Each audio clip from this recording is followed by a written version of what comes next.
Bonjour à tous et à toutes et bienvenue dans notre tout nouveau podcast Et si on se disait? Je suis Marine, coach en développement personnel, spécialisée dans l'incarnation de soi, la confiance en soi. Je t'aide surtout à sortir de l'auto-sabotage pour pouvoir incarner la version que tu désires vraiment être et atteindre tous tes objectifs. Je t'aide également à éviter les pièges ou sortir en tout cas des pièges du dev perso, parce qu'il y en a. Et surtout, je t'accompagne à passer de l'étape 1, c'est-à-dire la compréhension, à l'étape 2, qui est la transformation réelle, le passage à l'action.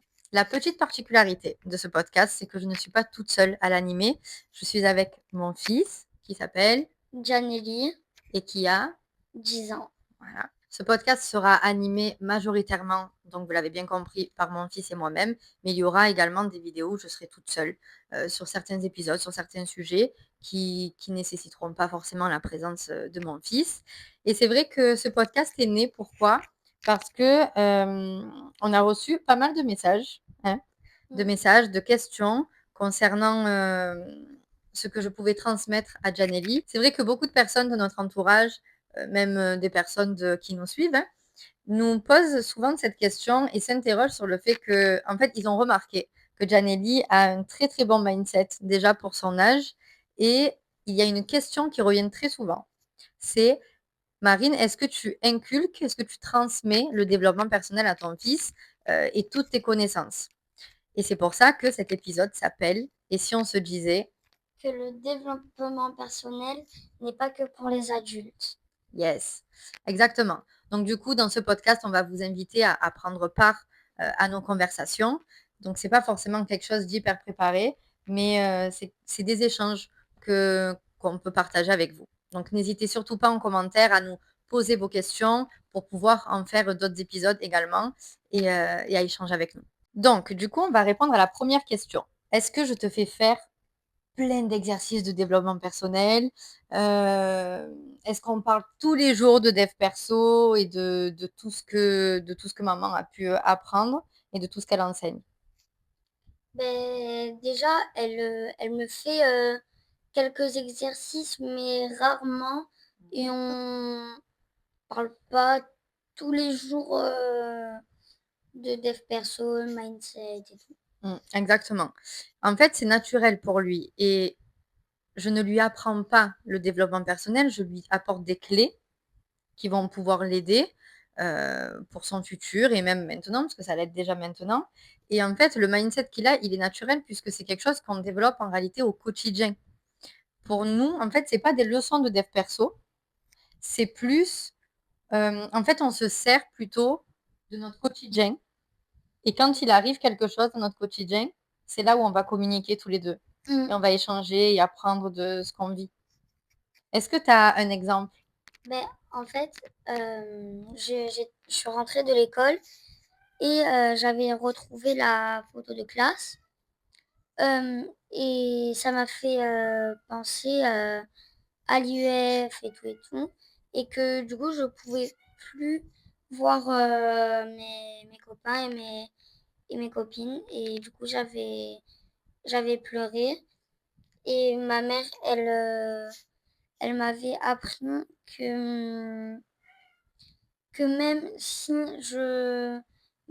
je faisais l'IEF, je pouvais quand même je pouvais quand même aller les voir. Oui, alors, bon, déjà, l'UF, c'est l'école à la maison. Donc, en septembre, on commence l'école à la maison et c'est vraiment une volonté. J'ai mon chat qui s'arrête pas de miauler. C'est vraiment une volonté de tous les deux. C'est quelque chose qui a été mûrement réfléchi. On a même pris presque 2 ans pour pouvoir prendre cette décision. Et il est super heureux de faire l'IEF. C'était vraiment sa volonté. Et maintenant, bon, il est encore plus. Là que l'école est finie, il est encore plus. Et sauf qu'en fait, donc, comme il a expliqué, il y a eu un jour où il s'est vraiment rendu compte qu'il allait plus voir ses copains tous les jours, et ce qui est totalement normal.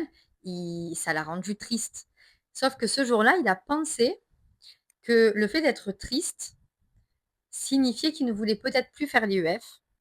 Et le fait de penser ça le faisait encore plus pleurer parce qu'il avait une autre part de lui qui voulait faire l'IEF. Donc du coup, on s'est posé et je lui ai expliqué qu'en fait, il avait le droit de ressentir les deux, tout simplement.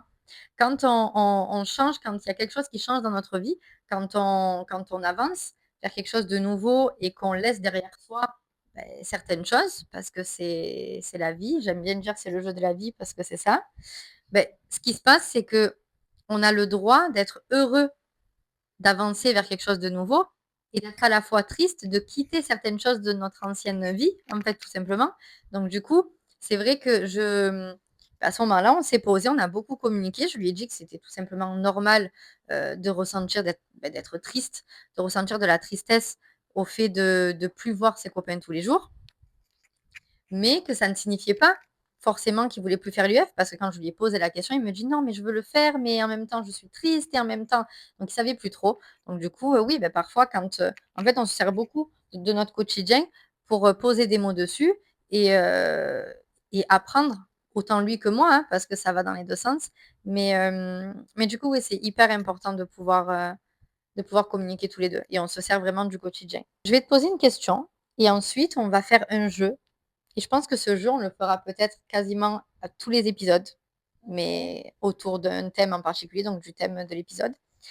Et ce jeu, ça sera DAC ou pas DAC. C'est-à-dire que je vais te poser des questions simples et toi, tu auras juste à me dire si tu es d'accord avec cette phrase ou pas d'accord. Et au moins, ça va vous donner un aperçu de l'état d'esprit qu'il a déjà à son âge. Et, même moi, je pense que je pourrais être surprise de certaines réponses. On verra. Il n'y a pas de bonne ni de mauvaise réponse. Il n'y a pas de bonne ni de mauvaise réponse, exactement. Mais j'ai une question à te poser avant de commencer ce petit jeu. Qu'est-ce que maman t'a appris qui t'aide le plus dans ton quotidien pour le moment? Pour moi, c'est la confiance en soi. Pour moi, c'est la confiance en soi. Et qu'est-ce que c'est pour toi la confiance en soi, du coup? Pour moi, la confiance en soi, c'est vraiment un truc, c'est vraiment une fonctionnalité très importante pour l'être humain. Oui, ok, d'accord. Vas-y, continue. Continue, mon fils. Pour l'être humain. Et c'est pour du coup, pour avoir confiance en nous, on a des clés. Et ça te permet de faire quoi, la confiance en soi? Ça me permet de faire ce que j'aime. Ouais, donc ça te permet de passer à... L'étape supérieure. Ouais, et de passer à la... l'axe. À l'action. À Oui. l'action. Ouais, donc l'étape supérieure, exactement, et ça te permet de passer à l'action. Alors, en réalité, c'est pas la confiance en soi qui te permet de passer à l'action. C'est ton passage à l'action qui te fait gagner ta confiance en soi au fur et à mesure. Mais effectivement, quand après, tu atteins une certaine confiance en toi, qui est quelque chose qui évolue dans tous les cas tout le temps, parce que la confiance en soi, c'est pas quelque chose qu'on atteint une fois et qui reste figé, c'est pas vrai. C'est quelque chose qui évolue avec le temps et avec les différentes versions de toi. C'est vraiment, en fait, les gens prennent ça à l'inverse. Ils attendent d'avoir confiance en eux pour passer à l'action. Mais toi, qu'est-ce que tu as fait pour avoir confiance en toi? Tu es d'abord passé à l'action. Je suis d'abord passé à l'action pour après avoir confiance en Ouais, moi. et en fait, après, c'est un cercle vertueux. C'est-à-dire qu'il y a plein de fois où c'est qu'il n'avait pas forcément confiance en lui, ou dans le sens qu'il doutait, et il est quand même allé. Il a quand même foncé, et du coup, ça prouve... Au cerveau. Ouais, ça prouve au cerveau qu'en fait, il en est capable. Donc, c'est vraiment comme ça que ça fonctionne. On passe au jeu? Oui. Ouais. Alors, question 1, monsieur. Les erreurs permettent d'apprendre. DAC. Ok. Être gentil ne veut pas dire se laisser marcher dessus. Euh, Tu veux que je te répète la phrase? oui, s'il te plaît. Être gentil, Mhm. ça veut pas dire qu'il faut se laisser marcher dessus. Ah, là, je suis... Oui, DAC. Ok. Il faut toujours écouter les autres avant de s'écouter soi-même. Ah, pas DAC. C'est mon fils. Ça, je l'aime bien. Je l'aime beaucoup, cette phrase, parce que ça fait partie d'une phrase que je te dis depuis tout petit. Perdre, échouer, fait partie du jeu. DAC. C'est quoi la phrase que maman te répète depuis tout petit? Quand on accepte de jouer, on accepte de perdre. Ouais, quand on accepte de jouer, on accepte de perdre. En fait, cette phrase, elle est hyper intéressante parce que ça marche dans les jeux de société, les jeux quand tu étais petit et qu'on décidait de jouer parce qu'il était très mauvais perdant. Mais ça marche dans le jeu de la vie, en fait. Parce que du moment que tu acceptes de jouer au jeu de la vie, que tu comprends le mécanisme, tu comprends la manifestation consciente, tu comprends le fonctionnement de la vie, de ton corps, etc., tu vas échouer. Et si tu acceptes de jouer, il faut que tu acceptes de perdre et d'échouer aussi. Ok? Ok. Est-ce qu'on peut choisir ses pensées? Doc. Dac? Oui. Yes. Pourquoi? Dac. Parce que choisir ses pensées, c'est important. Ok. Tu Donc vas, du coup, on peut les choisir. on peut les choisir. Tu vas pas, tu vas pas avoir des pensées inutiles à choisir des pensées inutiles. Et c'est quoi des pensées inutiles pour toi? Des pensées inutiles, genre faire des trucs inutiles ou quoi. Mais c'est quoi des pensées inutiles? C'est des pensées qui te servent à rien Des ou c'est pensées qui plutôt des servent à pensées rien. négatives, etc.? Pensées qui servent à rien, aussi négatives. Ok. Mais est-ce que ça veut dire qu'elles disparaissent? Non. Si tu penses à chaque fois à ça, tu vas, tu vas les garder. Si tu penses toute ta vie à ça, tu vas le garder toute ta vie. Tu vas. En fait, si tu veux, pour mieux t'expliquer, même si je te comprends, Mhm. c'est vrai que c'est quelque chose qu'on n'a pas beaucoup parlé, mais déjà, c'est cool que tu aies compris la base, tu vois. Mm. Mais en fait, si tu veux, les pensées, quelles qu'elles soient, elles se suppriment pas.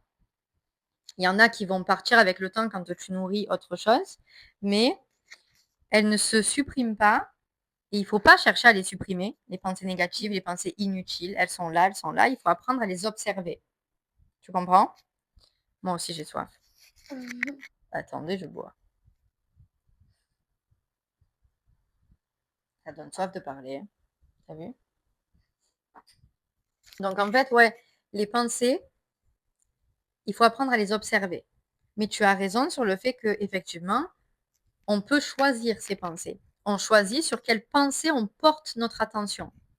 Et toi, ce que tu veux dire, tu me dis si c'est ça ou pas, c'est que tu choisis, tu sais que tu peux choisir de porter ton attention sur des pensées plus positives ou qui vont te servir à avancer Oui, que sur des pensées qui vont pas t'aider, c'est ça? oui. Donc toi, tu penses que tu as la possibilité.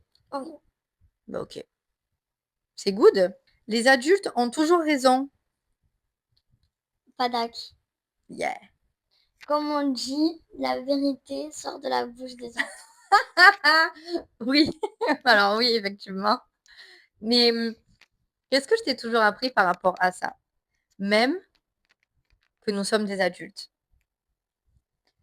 On doit se remettre en question, nous aussi. Et c'est pas parce que nous sommes des adultes qu'on peut se permettre de faire tout et n'importe quoi, de dire tout et n'importe quoi. Et les adultes, nous sommes vos exemples, à vous les enfants. Donc du coup, si on est des exemples, qu'est-ce qu'il faut faire en tant qu'adulte? Faut pas être méchant, faut pas être devant les enfants. Faut montrer le bon Faut exemple. montrer le bon exemple, faut Ça passe par s'excuser, s'excuser, savoir se remettre en question, même pas, que nous sommes des adultes. même pas insulter devant les enfants, ça c'est important. Mais c'est surtout que, en tant que parent, même pas en tant que parent, en tant qu'adulte, on voit beaucoup d'adultes, en fait, qui ont ce côté hiérarchique. J'entends beaucoup ce mot. Oui, mais c'est la hiérarchie, je suis plus vieux, donc non. Non, non et non, arrêtez avec ça, s'il vous plaît. Vous montrez l'exemple à vos enfants. Vous montrez l'exemple aux générations qui suivent. Donc, si vous voulez qu'un enfant puisse s'excuser, puisse se remettre en question, puisse réévaluer son comportement et évoluer, faites de même. C'est pas parce qu'on est des adultes qu'on a toujours raison. Et les enfants ont parfois une réflexion et une manière de voir les choses qui est beaucoup plus intelligente que la nôtre. Donc, il faut savoir le reconnaître quand c'est le cas. Hein? Et est-ce que maman, elle se remet en question? Oui. Est-ce que je te dis que je suis désolée quand je sais pas moi, quand je vais m'énerver pour rien, parce que ça m'arrive, hein, je suis humaine, voilà. Quand je vais peut-être m'énerver pour rien, Oui, on à en chaque parle. fois, Mmh. oui. Voilà. Chaque fois, tu Parce que c'est t'excuses. hyper important que lorsqu'on se rend compte qu'on a mal compris, parce que des fois ça m'arrive de mal comprendre mon fils ou de penser qu'il avait dit quelque chose et qu'en fait, ben non, c'est pas du tout ça, ou qu'on a du mal à communiquer, etc. Ben, j'en parle avec lui et je m'excuse, tout simplement. Est-ce que ça t'aide, toi? Est-ce que ça te fait du bien de voir que maman, elle se remet en question et elle... Oui, Ouais, oui. ça t'apporte quoi, ça? Ben, du coup, ça me montre ça me montre le bon exemple, du coup, à faire, du coup. Mmh. Ça te permet de voir Ça que me se remettre en permet. question et s'excuser, c'est pas la mer à boire, quoi. On peut le Mm, faire. mm, Mmh. Une prochaine question. Vouloir tout avoir, c'est pas bien. pas d'ac. Adak? Non, pas d'ac. Pourquoi? Parce que. Parce que en fait, pour lui, c'est naturel. C'est évident. On va s'expliquer. Ça Mm, ne signifie pas que pour être heureux, il lui faut tout. Absolument pas, parce qu'on est dans une vie, on a vécu des situations complètement différentes, des situations avec de l'argent, des situations avec quasiment pas d'argent. On sait ce que ça peut être la galère, etc. Et sur ça, c'est pas un souci. Et on a toujours été heureux parce qu'en fait, on apprend à être heureux dans chaque situation. Donc, en réalité, ce qu'il dit là, c'est que je fais attention à ne pas lui mettre dans la tête cette fameuse phrase avec laquelle j'ai grandi, avec laquelle on grandit quasiment tous. Oh, tu peux pas tout avoir dans la vie, tu sais. Comme si en fait, tout avoir, c'était mal, ou le fait que tu as tout, entre guillemets, il va arriver quelque chose. Tu vas perdre quelque chose. On perd toujours quelque chose dans la vie. C'est comme ça. Rien n'est figé, rien n'est linéaire. Ok. La vie, c'est des montagnes russes. C'est comme ça. C'est vraiment le. En fait, si vous êtes toujours là en train de chercher une vie linéaire et où tout est acquis, ça n'arrivera jamais. C'est pour ça que vous aurez toujours le sentiment de courir derrière quelque chose que vous n'arrivez jamais à avoir finalement. Mais quand il dit, ben, bien sûr qu'on peut tout avoir et vouloir tout avoir, c'est bien, parce qu'en fait, ça lui permet que, ben, bien sûr, il a le droit d'être heureux en amour, d'être heureux dans la famille, d'être heureux en argent ou en business quand il sera plus grand, ou en tout cas dans ses objectifs. Donc là, ben, d'enfant, c'est moi qui ai tapé sur le micro finalement. mm, Donc là, en tant qu'enfant, il a des objectifs, de les atteindre, d'être heureux avec moi, d'être heureux avec son papa, d'être en bonne santé. Bien sûr qu'il a le droit de tout avoir. Ça ne fait pas vouloir tout avoir, ça ne veut pas dire que tu as besoin de tout avoir pour être heureux. Tu es heureux et tu es déjà reconnaissant de ce que tu as. En fait, c'est le ventilateur qui me fait mal aux yeux, je pense. ouais. Ouais. Dans tous les cas, si tu si tu l'as pas maintenant, tu peux l'avoir bientôt. Tu vas l'avoir dans ta vie. Ouais. Pour terminer ce podcast, on va finir avec une petite question. Vu que le nom de l'épisode, c'est est-ce que le développement personnel est que pour les adultes? La réponse, c'est quoi? Non. C'est non. Donc, qu'est-ce que tu aimerais dire, toi, aux enfants qui nous regardent? Manifestation consciente, mindset, confiance en soi, Le dev tout, perso, le quoi. dev perso, du coup, pas que pour les adultes, c'est très important pour les enfants. Ok, pourquoi c'est important? Pour qu'ils puissent grandir avec ça? Oui, pour, Ouais. euh, pour avoir toutes les clés possibles pour leur avenir. Ok, j'aime beaucoup la réponse. Et moi, pour les parents, ce que j'aimerais dire, c'est que effectivement, ce n'est pas que pour vous, ce n'est pas que pour les adultes, c'est aussi pour vos enfants. Mais une chose très très importante, c'est que commencer par soi-même en tant que parent, c'est d'autant plus important. Parce que les enfants nous observent beaucoup plus que ce qu'ils nous écoutent. Voilà. Et donc, si vous voulez que vos enfants s'aiment, si vous voulez que vos enfants aient confiance en eux, si vous voulez que vos enfants se choisissent, commencez par le faire déjà vous-même. Donc, bossez sur soi en tant qu'adulte, en tant que parent, apprendre à se choisir, même que nous sommes parents, c'est le meilleur cadeau que vous pouvez faire à vos enfants. Parce que c'est en étant quelqu'un qui s'aime et qui se choisit, c'est à ce moment-là que vous allez pouvoir réellement apprendre et l'inculquer à votre enfant. L'épisode est terminé. N'hésitez pas à mettre des commentaires sur cette vidéo. N'hésitez pas aussi à vous abonner, activer la cloche de notification, liker cette vidéo. Vous pouvez également cliquer sur le lien dans la description.